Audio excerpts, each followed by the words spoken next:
Welcome to The Art of Charm. I'm Jordan Harbinger. The Art of Charm brings together the best coaches in the industry to teach you guys how to crush it in life, love, and at work.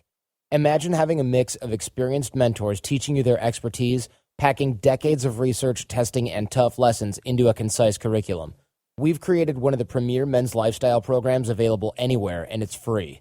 This is the show we wish we had a decade ago. Now, this show is about you, and we're here to help you become the best man you can be in every area of your life. Make sure to stay up to date with everything going on here and get some free ebooks and drills and exercises that'll help you become more charismatic and confident by signing up for the newsletter at theartofcharm.com. If you're new to the show but you want to know more about what we teach here at The Art of Charm, listen to The Art of Charm Toolbox at theartofcharmpodcast.com/toolbox. That's where we've got the fundamentals of dating and attraction, such as body language, eye contact, vocal tonality, including some episodes on breakups and relationship management. That's where all the basics are, so get a handle on that first. We've got boot camps running every single month here in Hollywood, California. Details on those at theartofcharm.com. Looking forward to meeting all you guys here at AOC. All right, today we're on with Vanessa Van Edwards, lead investigator at Science of People, which is essentially a human behavior research lab, which sounds awesome. We're going to talk about how reading body language is actually kind of a superpower or a secret language. And this is nothing new for Art of Charm fans, but we're going to dig into that a little bit more.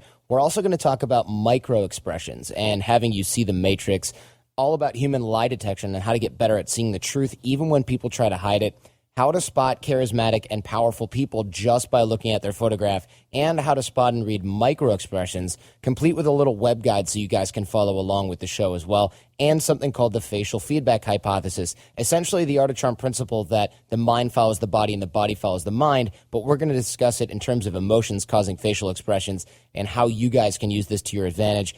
Something called mirror neurons and how they work, as well as relationship management and how you can use microexpressions and body language in that. So be sure to listen carefully to this one with Vanessa Van Edwards. All right, so you're the lead investigator at Science of People, which is essentially a human behavior research lab, which sounds really cool because I feel like that is a really great place to get feedback on things that I usually do that get me in trouble when I run experiments on people, especially if they're not willing. So Not anything too invasive, but I definitely spent the first several years of learning about social dynamics doing stuff that most people would consider weird or out of the ordinary and then calibrating backwards. But you get to do it in the safety of a laboratory and not carry it with you for the rest of the week. Yes, and my goal is to keep you out of trouble, Jordan. That's my goal. Good. Somebody's got to do it, and it is a full-time job. It is.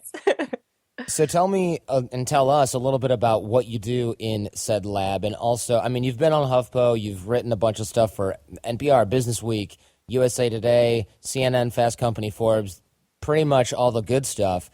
Tell us what you do in the lab when you're not being famous. Sure. So we like to take sexy science and combine it with self-help. That's kind of the thing that we try to do in the lab. Mostly it's because I was reading all these amazing studies out of, academic institutions and research journals, but no one was reading them because they were 30 pages of the most boring jargon ever. And so I was like, how can we translate this into something that's usable and entertaining? So we take the sexy science and then we test it in the lab to see if it works in real life. Because a lot of the studies, you're just like, really? Would this work? Right. And like so showing gums in your smile degrades the impact by 14.5%. It's like, whatever. That means nothing. Exactly. And it's fun to see what people do when they're under the microscope, so to say. So I have a creepy interest in people. I'm a creepy people watcher. So it's an excuse for me to get people in the lab and watch them. Runs in the family. So and it's no problem. And I love how I say it's no problem. Like, don't worry about the fact that I just insulted you. So how did you get started in this, first of all? And what do you use it for now? Sure. So I've always had an interest in people. I wrote my first book when I was 16 for friends and family and ended up going viral. And so that sort of thrust me into the arena of studying people and making it applicable. I actually thought I was going to go into like CIA, Secret Service. I speak a couple languages. And when I was on that track, someone told me, if you keep doing this, you're going to end up interrogating terrorists for the rest of your life. Right. And I was like, No, thank you. So I decided to take the people skills that I've been studying and apply them in the business and personal world, which is way more fun. I think so, especially considering that interrogating terrorists half the time means interrogating some totally innocent person who's just really scared and wants to go home to their family. Exactly. Usually I'm not a very intimidating person. So I think that if I was trying to interrogate people, it just wouldn't end well for anyone. Yeah, plus the places where you do interrogate terrorists are generally not that nice, and you probably don't want to live there for long periods of time. Cuba Agreed. aside, but even then you're stuck on a base somewhere, and being a woman in the Middle East, not my first choice. Not mine either. Yeah. Definitely not.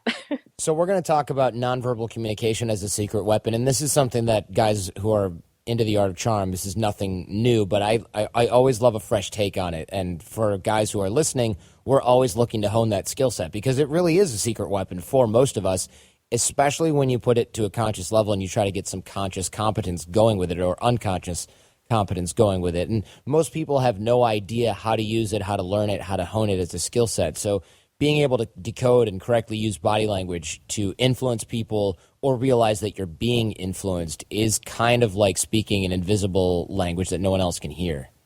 Yeah, and I know that, I've listened to your podcast many times before. This is an advanced topic. What we decided to talk about today, which is the art of decoding hidden emotions.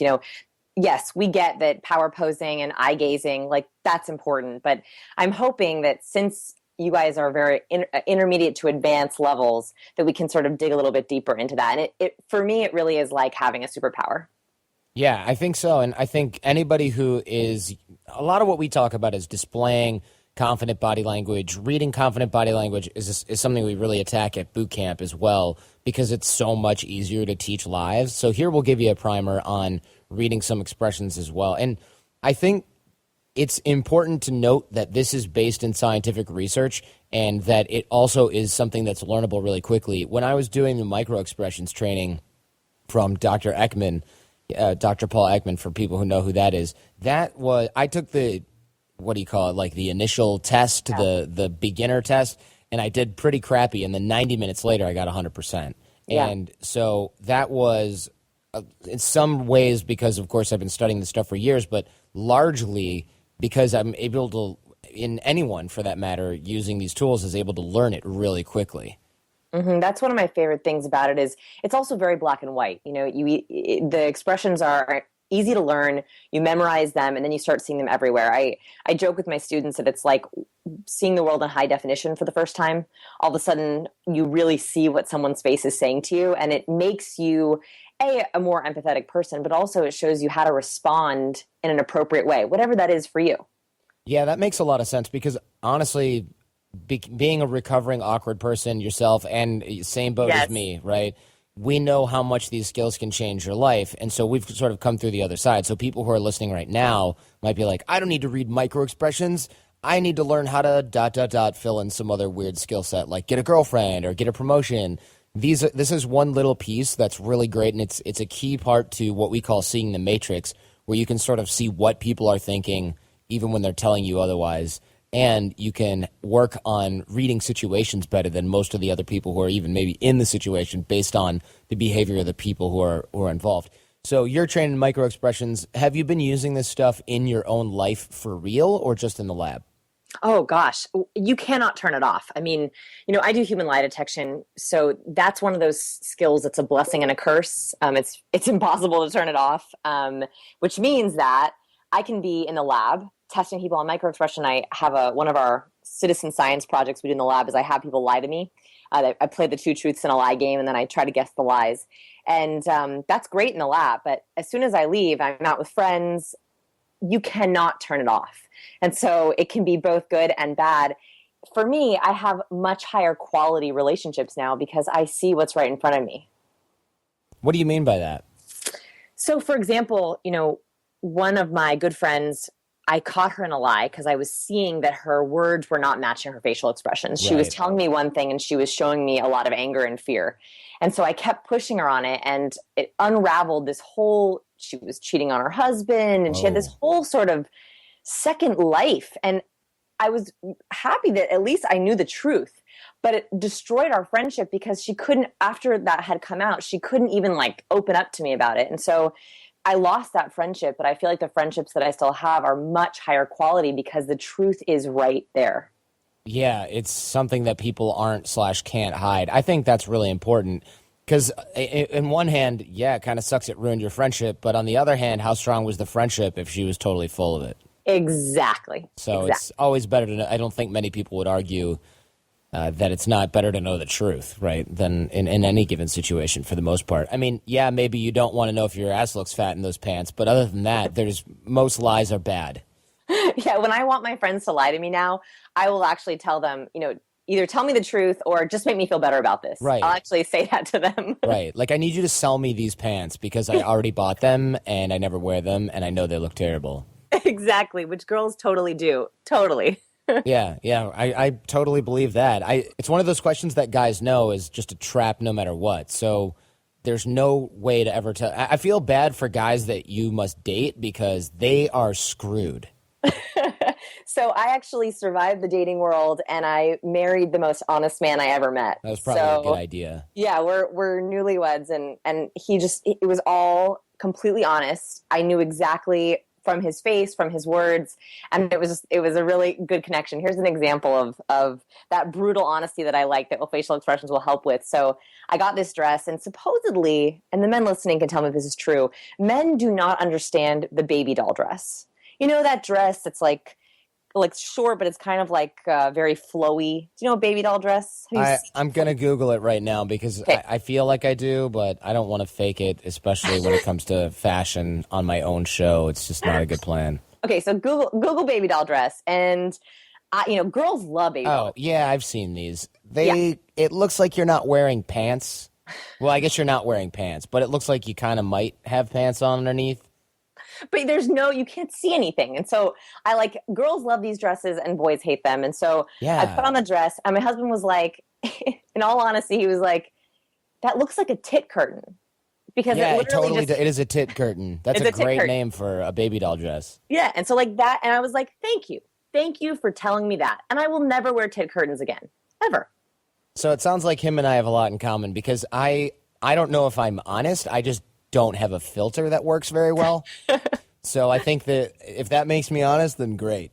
Yeah, well, we got along very well because I knew that you were going to tell it like it is, and I like that. Yeah, absolutely. So where do we start with this? I mean, a lot of people are like, you need to look at the feet, you need to look at the hips, you need to look at the arms. Where do you start with this stuff? Yeah, so let's just for a second humor me with the science, and if I geek out too much, Jordan, just call me on it. Yeah, the power. I know. So I'm geeky. I can't help it. So the power of the face. Really, when I understood this secret weapon was I read a study. It's by Nalini Ambady, and what she wanted to know was, can you tell how successful someone is or how powerful someone is just based on their face? So what she did was very clever study. She looked at Fortune 500 CEOs, and she pulled the top 25 CEOs and the bottom 25 CEOs. And she made sure they were unidentifiable, so not the really famous CEOs.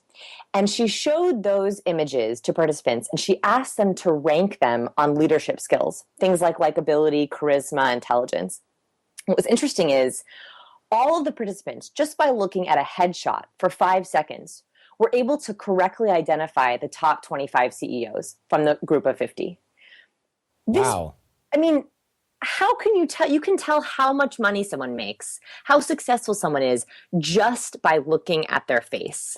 That's pretty amazing that you can look at someone. I mean, what are people looking at when they're looking at the faces? Because are they just looking for the grumpiest, most stressed out guy? Because that probably is the most powerful guy generally.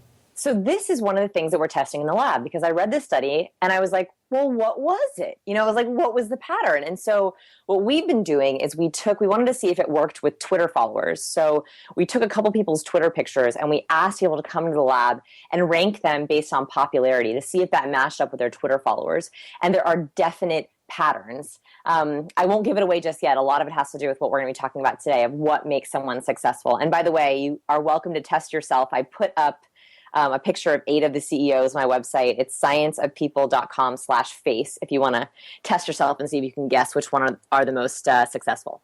Wow, that's really cool. So scienceofpeople.com/face, because I would be curious to see if I could pick that stuff out. There's a lot of little videos and vignettes and stuff online where it's like, can you tell who's lying? And I always crush those things because of microexpressions and because of just years of dealing with probably people that are full of crap because I lived in LA, I guess. But I also grew up in LA. You know what I mean? Yeah. So you're like, that guy's full of crap. I definitely understand that.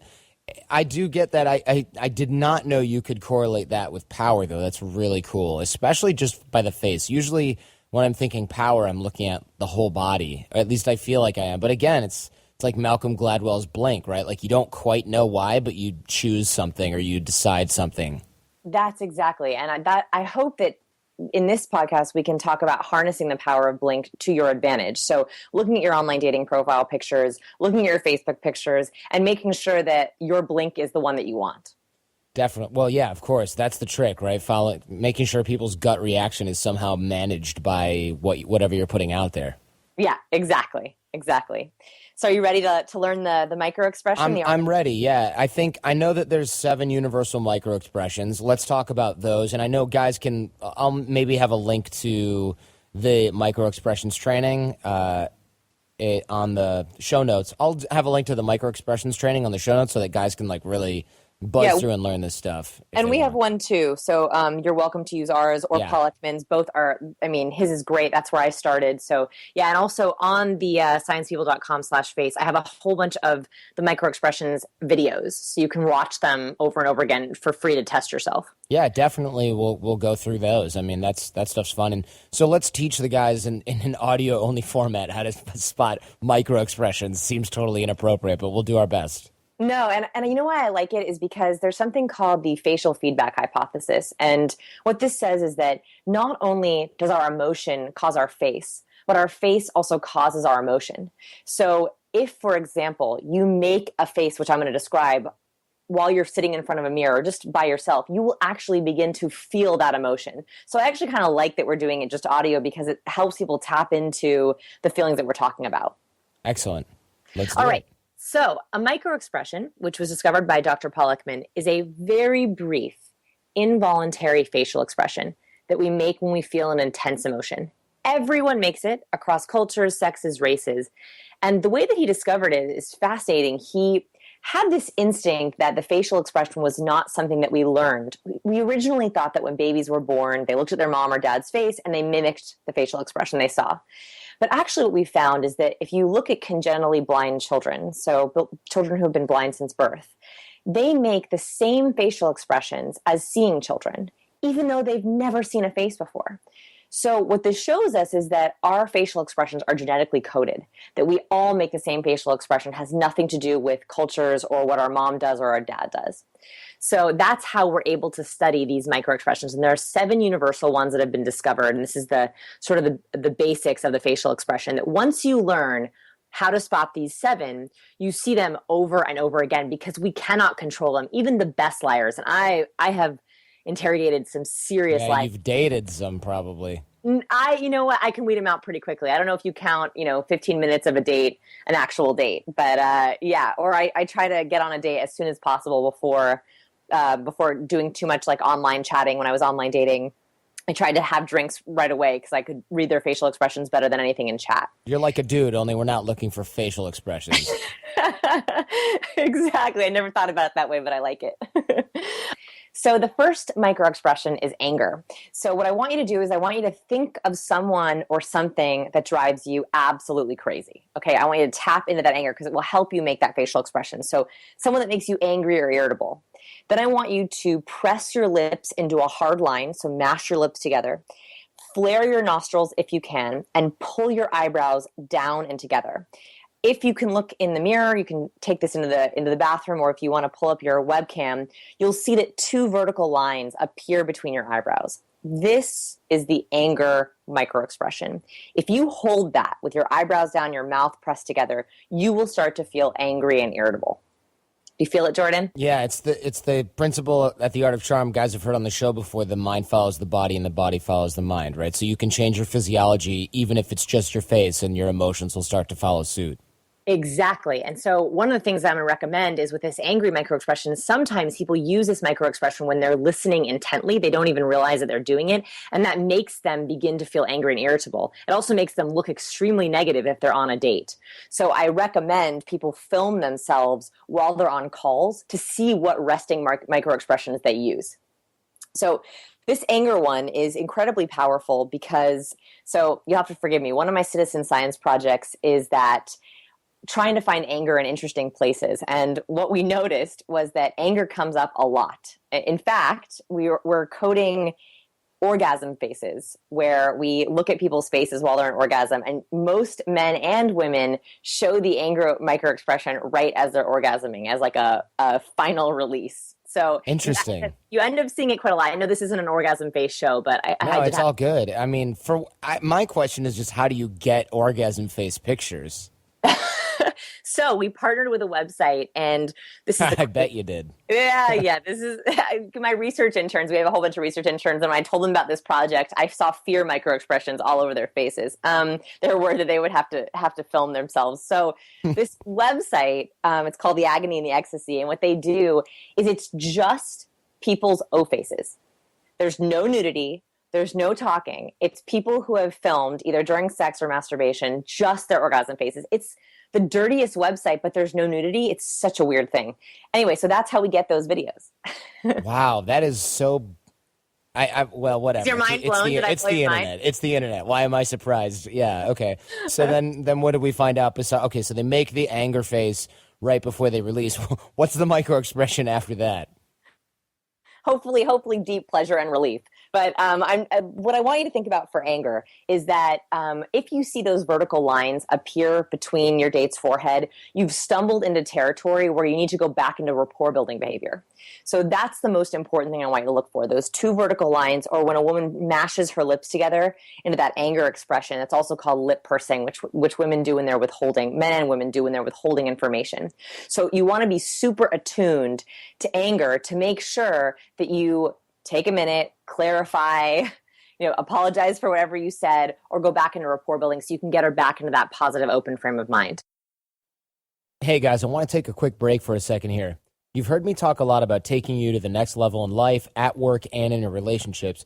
And you've probably also thought to yourself, yeah, I want to up my game. I want to become a better man, a better boyfriend or husband, and a better person. And my guess is that you've been thinking about this for a long time. Am I right? Well, I'm here to tell you this. Stop thinking. Your chance is now. Do you really need more time, more information, and more plans for the future? Or do you want to become that guy today? Because the truth is this. You can be the guy who sits around and thinks about becoming better, and there's plenty of those guys out there.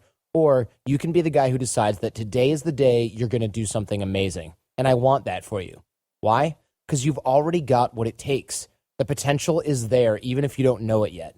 Join me and thousands of other guys who've taken action in their lives at The Art of Charm. Call or email us, and we'll see if The Art of Charm can help you with your personal, relationship, and business challenges. All right, back to the show. But isn't rapport mostly logical topics and discussion? Wouldn't we want to go back into sort of an attraction mindset where we're changing her emotional state? Why do we want to jump back into rapport? I don't think so, because if you have someone who's getting angry, right? So they're feeling like they're closed-minded. Going into an attraction phase, it's too much of a jump. That makes sense. That definitely makes sense. Hit some safe topics to get her into neutral, and then you can go back into attract. You see what I'm saying? It's too big of a jump. Yeah, I see. That definitely makes sense. In theory, you could do it, but you'd have to be damn good at creating an emotional state that's positive real fast, and most people aren't going to be able to do that reliably. I mean, correct. even looking at that problem-solving strategy now, just sort of putting myself in a position where I'm thinking of when that's happened in the past and how I've handled that in the past, it definitely makes sense to get them comfortable so they're sort of reset and then jump back into the banter and the flirting and the attraction. And then it's kind of like, oh, that was a mistake, and you can set it aside rather than trying to, wrench them out of that negative state into a positive one. Because it's not a Mexican soap opera. You can't really jump from tears to laughing and crying right away. Yes, and what you want to think of, and whatever I teach my students, is that if you think of it like a roller coaster, you actually don't want those big dips and loops. You want to keep it as smooth as possible, especially for women. When they hit those peaks and highs, it's very confusing for them, and they typically have worse memories of the experience. I mean, MIT Media Lab, they did research on what people remember most about experiences, and they found that they don't really remember what you look like. Both sexes don't really remember what you look like. They don't really remember what was being said. They remember what it felt like to be with you. It's like that Maya Angelou quote, right? Is that who? Oh, yes. Or is that just a misattribution? Somebody said people will never forget how you make them feel, right? That is Maya Angelou. Absolutely. I actually think that quote is what inspired their study. They did this thing with sensometers, which they're like these machines that measure what you do. And why that's important is because if you're on a date and you only want to hit the highs, you don't want to hit the lows, right? You want to make sure that the feelings are neutral and above. So anger is the quickest and easiest way because it happens in 1/15th to 1/25th of a second. That's how fast these microexpressions are, and you can see it. Once you see that, it's an instant indicator that, okay, we're hitting a low, let's bring it back up again. Let's bring it back to neutral, and let's try to get it high. You know what? This makes sense. We're talking about first date behavior because I'm thinking more along the lines of relationship management stuff, totally different story. Because you can always wrench apart, well, theoretically, if you're decent at managing a relationship and you know the person really well, you can change their emotional state much more quickly than you can with a stranger, theoretically. Yes, and that's actually a very good point. So anger, you're right, is absolutely courtship, flirting, first date behavior. The next microexpression, which is contempt, is much more important for connection building and relationship management. So contempt is the microexpression for hatred or disdain. The funny thing about contempt is it's the easy expression to do, but it's one of the hardest microexpressions to recover from once you see it. Really? Interesting. Yeah. All right, so contempt or hatred is very simply a one-sided mouth raise. So lift one side of your mouth up, either side. It looks like a smirk. That is contempt. That is all it is. It's the simplest of the microexpressions. Now, it's funny you should say it's the simplest of the microexpressions because, and I guess you mean just in terms of the muscle movements, because it's definitely one of the more confusing ones for most people. Oh, you're right. It looks like a little smile, and you think, oh, I kind of got a little smile out of you. Meanwhile, she's like, no, I kind of just want to chop you into little pieces and leave you on the side of the road. You are right. That's a good correction. So it is the easiest in terms of muscle movement, but it is the hardest because it is confused the most for happiness. Yeah. It's the exact opposite. Right. It's the opposite. It's a less of an I like you and more of an I hate you kind of microexpression. Right. Or I'm humoring you. That's typically when a woman, not a man show contempt for different reasons. When women show contempt in romantic situations, it's because they're humoring their date. That's usually when it comes up. And I see contempt all over the internet. So many online dating profile pictures, so many Facebook pictures. I see that one-sided smirk, and they think that they're showing the world, I'm cool, I'm laid back, but actually you're showing the world, I'm negative, I'm hateful, I'm full of disdain and contempt. Right. I resent the fact that I feel like I have to do this in order to reproduce. Exactly. Now, let me just, when I was talking about connection, so Dr. John Gottman is a marriage and family researcher up in Seattle. And he did the most amazing experiment where he wanted to see what was the biggest predictor of divorce. So he took couples into his lab and he tested them on everything you could think of. Saliva, urine, hair, blood samples. He interviewed their family, their friends, their kids, their parents, their siblings. He then made them go into a bed and breakfast, which was built in their lab, and filmed them for an entire weekend observing behaviors. And he followed them for 30 years. Okay, he started this in a patient man. Yeah, if you're going to figure out what divorce is, you have to be really patient. So he followed them for 30 years, kept interviewing them and doing tests on them. At the end of the 30 years, they found one predictor of divorce. And that was that in the initial intake interview, one of the members of the couple showed contempt towards the other. That was the only indicator. And he can watch a silent video of a couple and tell you with 93.6% accuracy if they're going to get divorced. You do know that now everybody who's has a beating heart wants to go talk to that guy with their significant other and see what's going on. I mean, he has people beating down his door to have him watch videos of them. But the good thing is I just gave you the tool that he looks for. So that is exactly what is most powerful when you're trying to build a connection, when you're trying to build a relationship, to watch for that contempt as an indicator of disrespect. Once we feel contempt for someone, it's extremely hard to have respect and love for them. So that's my red flag for everyone. Was the contempt usually spotted in the female or the male, or does it not matter? I don't think I think it was either or both. It actually, there was some times where both of members of the couple did it, which is crazy. Yeah, that's for sure. That's a recipe for disaster. Because you mentioned that men show contempt for totally different reasons. Yeah, so on dates. So this is what we've learned in the lab. So we read that study and we said, what? This is crazy. This is mind-blowing. Let's look at it in the lab. And so what we found is that women typically show that contempt. And by the way, I joke that I watch The Bachelor and Bachelorette for work research. And that's a great way to test your skills to see who's going to make it and who's not.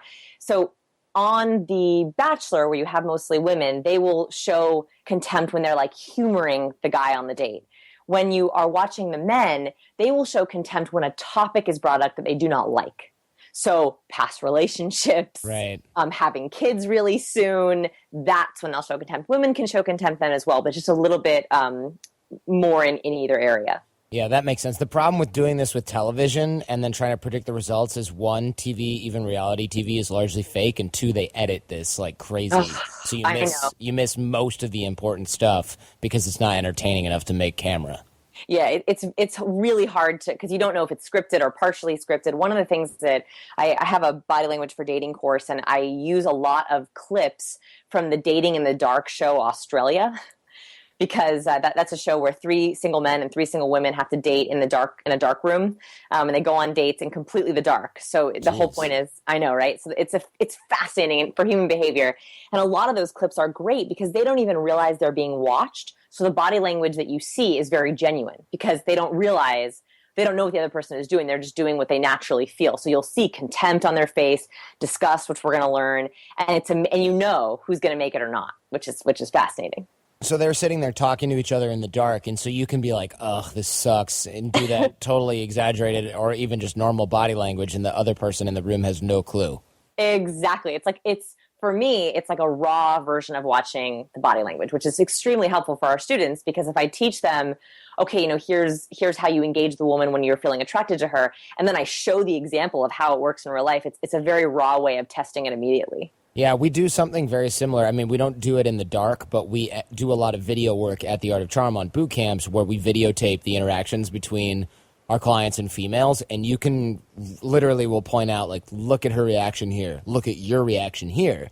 And it's tough because you can't say, oh, I did that on purpose, especially if it's like a microexpression. You can't say because they're involuntary. Right? Exactly. That's one of the reasons why I wanted to talk about that on this show is that anyone can puff up their chest or say an expansive body language, but microexpressions, you cannot control it. So when you see it, you almost know that, okay, this is something I actually should pay attention to, or you can choose to ignore it, whichever you want. So what about this facial feedback hypothesis? In other words, we know that the mind follows the body and the body follows the mind. So if our emotions cause our facial expressions and our facial expressions change our emotions or influence our emotions, what does that get? Where does that get us other than a cool dinner party conversational piece? So here is the trick, and this is the best way to use the facial feedback hypothesis in action. If you do not recognize the face that your date is making, you can make it and tap into the emotion that they are feeling. Yes, and that's one of it's sort of like advanced. We teach this at our rapport program. It's almost like mind reading because you go, what's this person doing? You mirror their body language as much as possible, especially the stuff that matters, not like she crossed her arms, so I'm crossing my arms, not that stuff. But like the facial expressions, if you become really adept at seeing it, you can mirror it and go, this is possibly what's happening here. And if you can get really good at it, you can start to put yourself almost into other people's brains, and it's really creepy and amazing. Yes, it is creepy and amazing, absolutely. And when I talk about mirroring as well, and I think that you guys do also, is that mirroring happens on 3 different levels. It happens on voice and word usage, so using the kind of words that your date is using so that you're speaking on the same page. Body, so body posture, the way you hold yourself, and then face. We often forget face because we don't know exactly how to use it. So I'm hoping that learning these microexpressions will help you tap into the power of that because it is amazing creepy.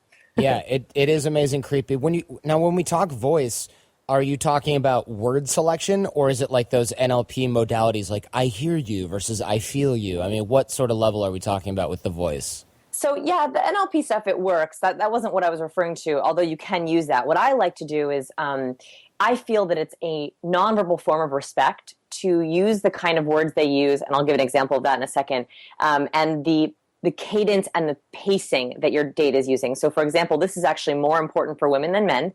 When I advise women, I tell them, if you're a fast talker, like I am, if you speak very fast, but your date is speaking on more of a slow pace, it is respectful. It is showing that you are engaged and that makes you more attractive to slow down your pace to match theirs.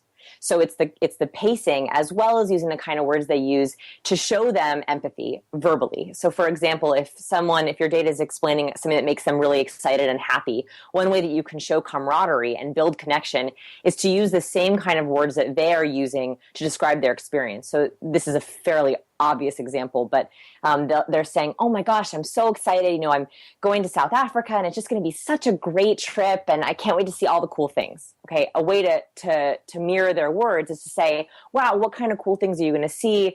It sounds like such an amazing trip. I can't wait to see all the cool pictures. Right.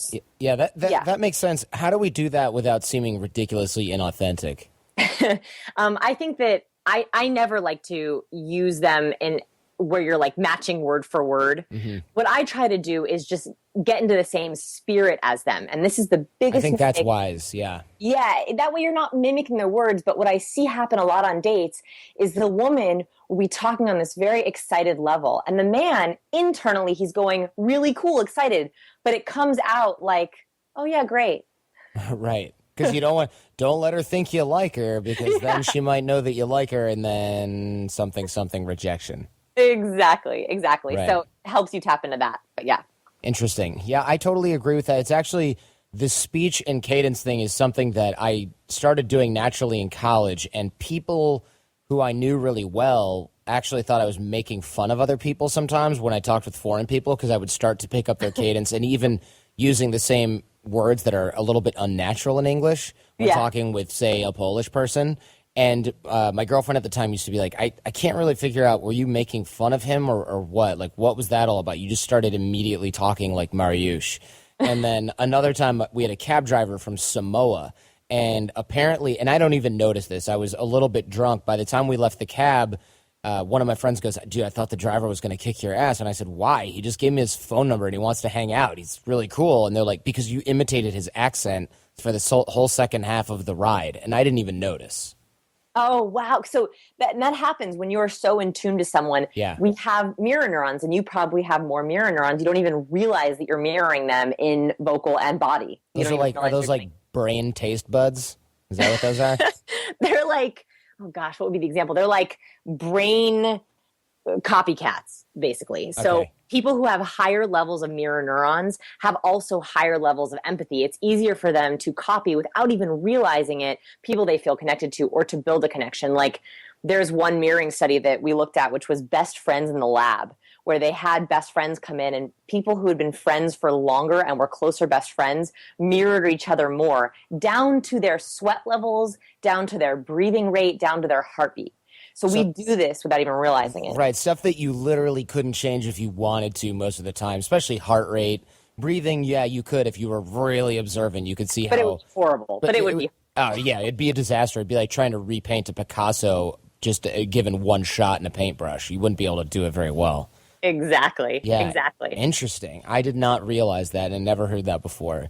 So, wow, okay. That's great. I know we got on the mirror tangent, which is very helpful because it helps you utilize these microexpressions a little better. So talked about anger, talked about contempt. The next one is disgust. So think of something right now that repulses you. Food works really well. Think of a dish or food that kind of grosses you out. Now pull up your upper lip so your upper row of teeth are showing, and crinkle your nose as if you're smelling something bad. That is the expression of disgust. So what's interesting about disgust is that most people are like, who cares? Like most people are like, Vanessa, like, I don't care if my date doesn't like the food. Yeah, actually, it's not the food, buddy. Yeah, it's not the food. What's really important about disgust is that it comes up when you ask people preference-based questions and they're trying to think of a polite way to tell you that they don't like it. Interesting. Women, Such as what? Oh gosh. It comes up all the time, especially on women, because women are taught appeasement. So they're taught to always say, oh, sure. And when they actually mean, hell no, I don't want to do that. So, for example, you can ask a woman, I love extreme sports. Have you ever done extreme sports? And while she's thinking, she'll go, and she'll crinkle her nose up and show her upper teeth. So what she's thinking in her head is, hell no, I don't like extreme sports. But yeah, sometimes. And that's what she'll answer. So disgust is the basis of lie detection. Now, we're not going to get into lie detection today, and you have to be really careful to use it properly. But this is one of the biggest ones that you see when people are about to lie to you. Disgust can be a precursor for whatever they're going to say better match the negative facial expression. Wait, can you repeat that last part? I'm not sure I understood that completely. So it's a precursor to someone about to possibly a lie. So if they show a disgust expression, whatever comes out of their mouth, if it's going to be true, it better be something negative, right? So if they say, I don't really like extreme sports, correct, congruent. I always say that, ding and ding, they match. Okay. But if they say, and they wrinkle their nose up and they're like, yeah, I've always loved river rafting.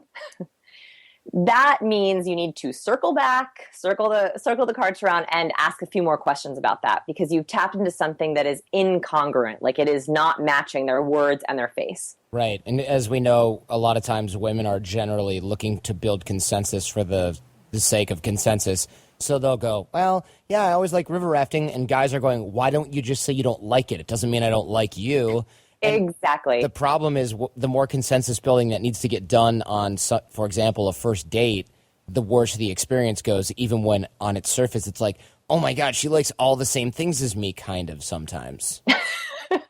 Exactly. And that happens. And both men and women, I encourage people to be honest, but women especially have this problem where they feel like if they don't agree, and if they don't agree blindly, they're going to be written off. And that is actually not the case. So the best thing to do is ask more questions and to assure them, you don't have to have exactly the same likes and dislikes in music or whatever. That can help them relax to be able to speak the truth. Now, beyond first dates, disgust is also a really important one for relationship maintenance. So a woman, I'm sorry about this, fellows. I know that this is terrible. We tend to say, I'm fine, or it's okay, when we actually don't mean it's fine and it's not okay.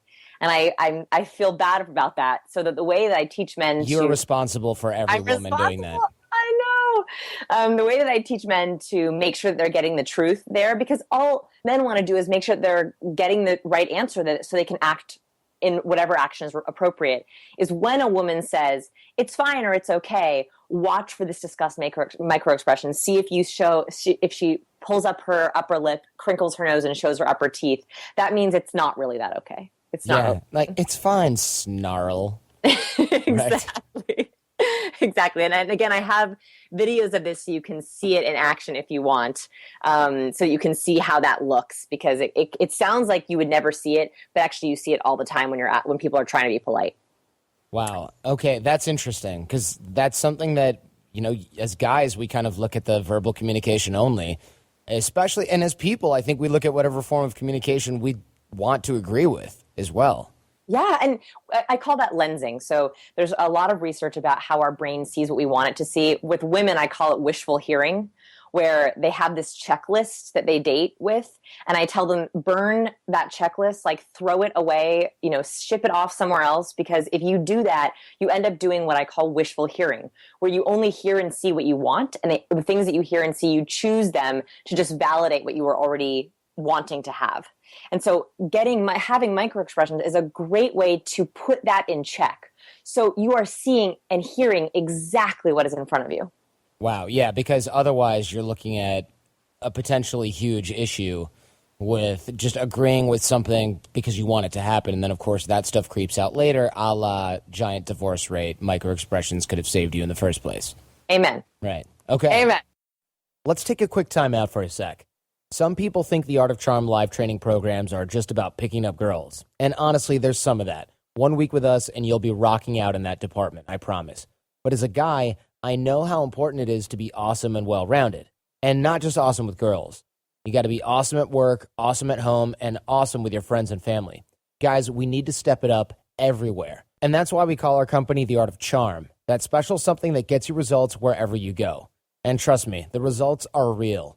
Every day I get new emails and calls from the guys who've decided to take our live training programs, and what I hear is simply amazing. Just weeks after graduating, they land a promotion, they form a new wolf pack, and they start a new business or find a partner. They have a new life, and it's not an accident. Call or email us, and we'll see what the Art of Charm live training programs can do for you. Now, back to the good stuff. All right. Are you ready for number 4? I am. Look at you motoring right along. Let's go. Well, I just get excited about this. Is like one of my favorite topics to teach. So happiness, this is a much more positive microexpression. Most people think that the only true indicator of happiness is a smile. That's actually not the case at all. The only true indicator of happiness is when our upper cheeks, also the crow's feet, those wrinkles along the outside of your eyes, are engaged. Now, only 1 in 10 people can consciously activate those muscles. So what I want you to do is think about something that makes you really happy. And then I want you to take a pen or a pencil and I want you to put it in between your teeth and pull your lips back so it isn't touching the pen or pencil. Ah, yes. We have given this drill on the show before, but it is important. Yeah, so that is the only true indicator of happiness, when those upper cheeks are engaged. And if you forget what this looks like, just put that pen or pencil back in your mouth and make sure that it reaches your eyes. So what I think is important is not when you see happiness, but when you don't see happiness, the absence of it. So first, checking your own profile pictures and making sure that you actually are showing genuine happiness in them. That makes you come across as more charismatic and more authentic. So making sure you're tapping into genuine happiness in your pictures. With the woman that you're with, it's also important to make sure that she's not giving you that appeasement smile. And you know, you've seen a woman who will be like, "Oh yeah, I'm really happy to do that," and the smile is just on the bottom half of her face. It doesn't reach the top half of her face. That fake smile can mean she's humoring you, and or mean that she's not telling the truth. What is that smile called again? There's names for the two smiles, right? There's smizing or whatever, smiling with your eyes, but there's two different smile names. You know this, right? You know where I'm going with this? There are actually 16 different types of smiles. So I call that one the appeasement smile, but I think that there's another slang term for it. Smizing and maybe, I don't remember it, but there's actually 16 different types of smiles that they found. So there's a lot. Yeah, they break up, though, into the two divisions, ones that use the eyes and ones that don't. Right. I don't know the term for that, or at least I don't know if there's a scientific term for that, but maybe I'll try to Google it and I'll get back to you. Yeah, no worries. So that's really important, is to look at when you're missing it, when you're not seeing it. And the easiest way to tell is, again, those upper cheeks, those crow's feet. Now, I do have to say here, Botox is making our life incredibly difficult. Sure, especially like people with just flawless skin like me. How are you going to tell if I'm really smiling?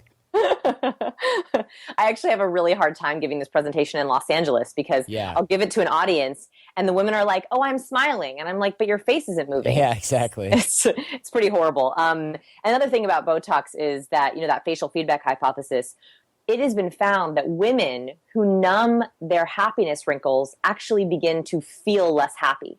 So when we aren't able to fully make the facial expression, we feel that emotion less intensely, which is absolutely crazy. Yeah, just when you thought people in LA couldn't get any more miserable, right? Right. It would be really good for antidepressants, let me tell you that. Oh, my goodness. Yeah, that's very depressing to hear. Like, you numb those muscles so you look better, and consequently you can never be happy again. Exactly. Yeah. Exactly. So it does that makes it a little bit harder. And that's something to just watch out for, that if you're maybe suspecting that you're not seeing a lot of facial movement in your date, that's probably why. It's not that they're not feeling anything. It's just that Botox. It's Botox. And so you have to rely on the body. Sorry. That makes it harder. Yeah. Excellent. So what about eye patterns? There's a lot of baloney going around that's like, "Oh, you looked up and to the right, you're lying." And it's just like this oversimplification garbage, because on TV, when they explain this stuff, they don't want to tell you how it really works because it's way too complicated and context-based. So they go, "Oh, up and to the right, they're making everything up, and downward, they're actually sad about it," or whatever.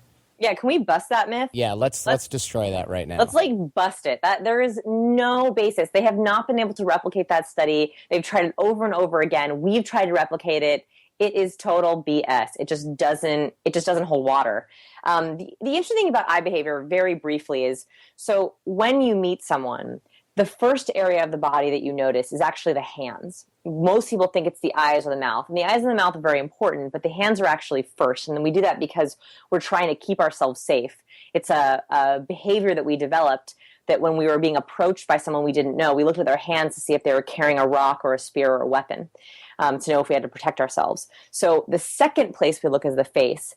And usually in business situations, the patterns that people make on the face are very high. They stay on the eyes and the forehead. So in business situations, I always recommend that if you want to keep it professional, especially for women, they should keep their eye gaze high. So eye, forehead. If you're Why is that keeping it professional? Like, don't look at his junk. Don't look at this junk. No mouth looking. It sends off the wrong signals. We subconsciously pick up on where someone is eye gazing us if they're keeping their gaze high. And the reason why intimate gazing is lower is because when we look at someone's mouth, neck, and upper chest, we are trying to gauge their hormone levels. We can tell, as we talked about, from someone's face, their levels of testosterone, their levels of estrogen. And so when you drop your gaze like that, it means you're assessing someone as a potential mate. So in business situations, I tell people to keep it, if you want to really show, this is all professional, you can keep your gaze high. But if you're trying to make a romantic connection, you can drop your gaze down. And reading microexpressions is the perfect way to do this. Drop your gaze down to the mouth and the neck and see if that's reciprocated. Yeah, here's the problem. I'm a guy, and I do that to every female, no matter what, pretty much. I don't even know if I can turn that off. That's a problem. I bet you get women who always think that you're hitting on them. I think that women, yeah, of course. I mean, probably, but I feel like I'm not the only guy who doesn't know how to turn that off. In fact, I know guys with a much healthier appetite for those things than I, and I don't think they can turn it off. Well, the thing is it's one of those things that if you're aware of it, if you know that you do that and you can't help it, you just have to make sure that if you don't want a romantic relationship with that woman, you verbally assure her that you are just professional or just friends. Right. Because I may be looking at your ass, but trust me, I have no designs on it. Exactly. That should be a disclaimer. You should wear that t-shirt. Yeah, that's professional. I'll make you a t-shirt and I'll send it to you. Oh, perfect. Thanks. Yeah, let's make sure it's on the front and the back. Okay. Right. Although I don't think you have eyes in the back of your head. That would be really talented. Yeah. All right. You ready for surprise? Yes. What is the surprise? Well, maybe. I don't know. Sure. I'm going to combine 5 and 6. So surprise and fear. These are two of the most important facial expressions for the courtship phase of dating. So surprise is when you can't really think of something that surprises you because obviously if you're thinking of it, it doesn't surprise you anymore. So what I want you to do is just drop open your mouth so your jaw is nice and loose. Pull your eyebrows up your forehead so that they make those upside down U's and widen your eyelids so the whites of your eyes are showing. That, with the expression that we make when we gasp, is a surprise microexpression. So I just yawn big time. Does everybody yawn when they try to do that? Yeah, because you're taking in oxygen, so the brain goes, oh, yeah, let's have more oxygen. Yeah. That's actually a very good way to get into the surprise microexpression. That's interesting. So that's surprise. Now, the difference between surprise and fear, the mouth drops open in both, but the biggest and easiest difference is that for surprise, the eyebrows are upside down U's, but for fear, the eyebrows go straight across the forehead. So again, I have a picture of this on my website if you want to see it, but try, and this is a little bit hard to control if you haven't practiced it, but if you're in the mirror, pull your eyebrows up your forehead as high as they'll go in those upside down U's, and then for fear, thinking about something that terrifies you. Snakes, heights, commitment, whatever it might be, and pull your eyebrows and do a flat line across your forehead. What will happen is you'll see vertical wrinkles come across your forehead. Yeah, definitely. You can feel the difference really clearly when you do these correctly. Yeah, one is negative, one is positive. Surprise feels like quite a pleasant emotion, and then as soon as you go into fear, you can feel the anxiety and the nerves start to pump. So exactly, that's how you know that you hit it.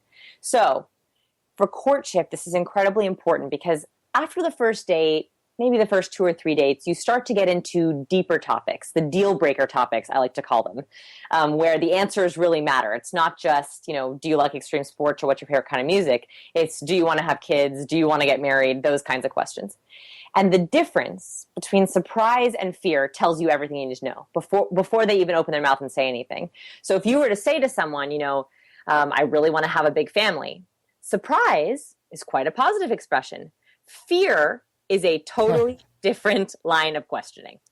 Wow. Yeah. Hence the again why microexpressions are a good predictor of the divorce, right? Like I would imagine when they're talking about whatever they're talking about in those videos, he's asking serious questions, or they're asking each other serious questions. Exactly. They're talking about very deep issues. And so I want you to keep this surprise fear in mind. And again, just look at those eyebrows, look for the round or the flat and the wrinkles across the top of the forehead. That's the easiest way to tell. And that makes sure, that ensures that you're getting the right answer. And if she answers in a way that is contradictory to her facial expression, you want to keep digging a little bit deeper, keep asking more questions, bring it up again to make sure that you're not getting misled in some other way. Wow. Okay, that makes a lot of sense, and that's a good one. That's definitely a good one. It's powerful. Yeah. Yeah. It's Wow. really, really powerful. So, and again, the easiest way is the eyebrows, and practice that. You'll know when you hit it, when you feel that the negativity that comes along with fear. Perfect. What else you got? All right, last one is sadness. So sadness is the hardest microexpression to fake. So I want you to think of something that makes you sad, that depresses you a little bit. And what you're going to try to do, and again, this is very hard to engage, but if you think about something that makes you really sad, pull the corners of your mouth down into a frown. And then I want you to pinch the inner corners of your eyebrows down and together and droop your eyelids. If you can pout out your lower lip a little bit. That is the sadness microexpression. That frowny face is exactly what this is. Now, people most often confuse sadness with anger. So you'll see, and this is a big one for relationship maintenance, your woman comes home from work or out with friends or out on the town, and she's showing the microexpression. Typically, men think it's irritation, irritability, or anger, when actually what she's showing you is sadness. So sadness is actually the perfect opportunity to build connection. When men can correctly identify and spot sadness and respond to it, you build such a deep bond with that woman because you're saying, I hear you, I see you, and I want to engage with you on these emotions no matter how bad or good they are. So it's an incredible opportunity for men, if they see it, to not mistake it for anger and talk about it in the way that the woman wants to talk about it. Wow. Okay, can you repeat that a little bit? I'm not sure. I picked that up, actually. Sure. So when women come home and they show a micro or facial expression and the man's like, uh-oh, I don't know what she's telling me, they will often confuse her face with anger. Right. And so when you see the sadness, it gives you an opportunity to connect with her on whatever that is. Most women, most people, but women especially, just want to feel validated. Sure. They want to be heard, they want to be seen, they want to be felt. And so when you see sadness, it is the perfect way to show that you are empathetic. Okay. Right. Yeah, that actually makes sense because a lot of times as guys, especially, then we try to solve the problem, but really they want empathy. Right, and you can ask. So that is the biggest problem, is that men are solvers and women are venters. Mm-hmm. You can say, and women love this. So right. Do you want help with this, or do you just want do you just want a vent, or do you just want sympathy? Yes, and yeah. I wouldn't say. Don't say just want sympathy. I usually don't say, do you just want sympathy? I usually try to be a little bit more diplomatic, just for the record. Yeah, I was like, I wouldn't say that to women. There's two things you want to say. I have spoken to one or two before, successfully. And you never, ever, ever, ever want to tell a woman to just calm down. Oh, yeah.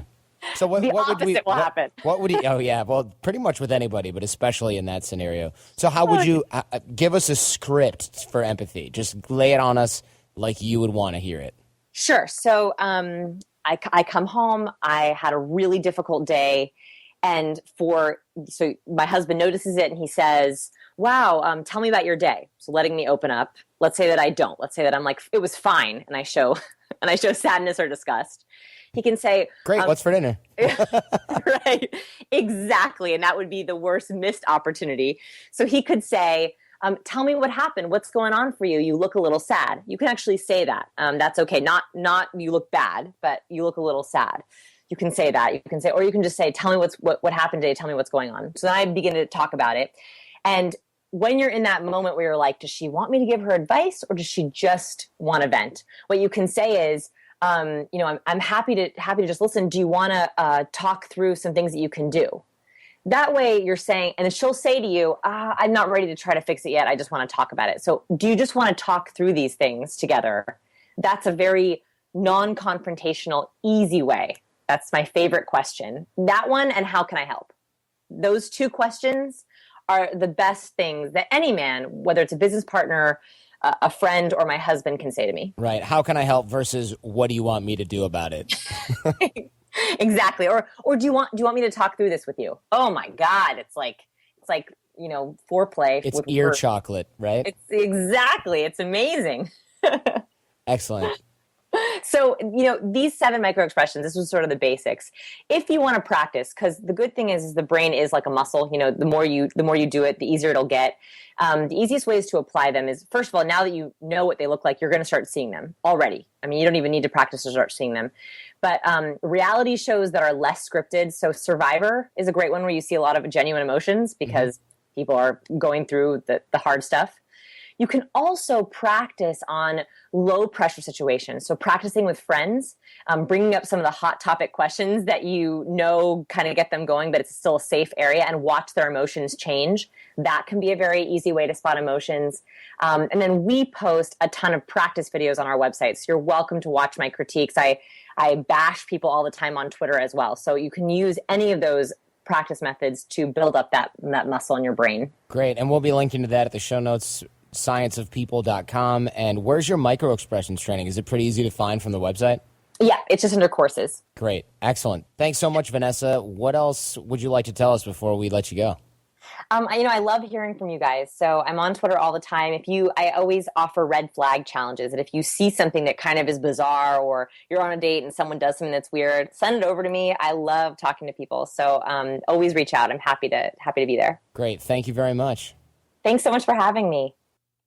I hope you guys enjoyed that one. I thought that one was really solid. We talked about how reading body language is a superpower / secret language, microexpressions and how you can use it to see the matrix, human lie detection, how to spot powerful people and charismatic people just by looking at their photographs, how to spot and read microexpressions, the facial feedback hypothesis, in other words, how your facial expressions influence your emotions and vice versa, mirroring, mirror neurons and how they work, relationship management and how you can use microexpressions therein, as well as eye patterns and what they mean, and more importantly, what they don't mean.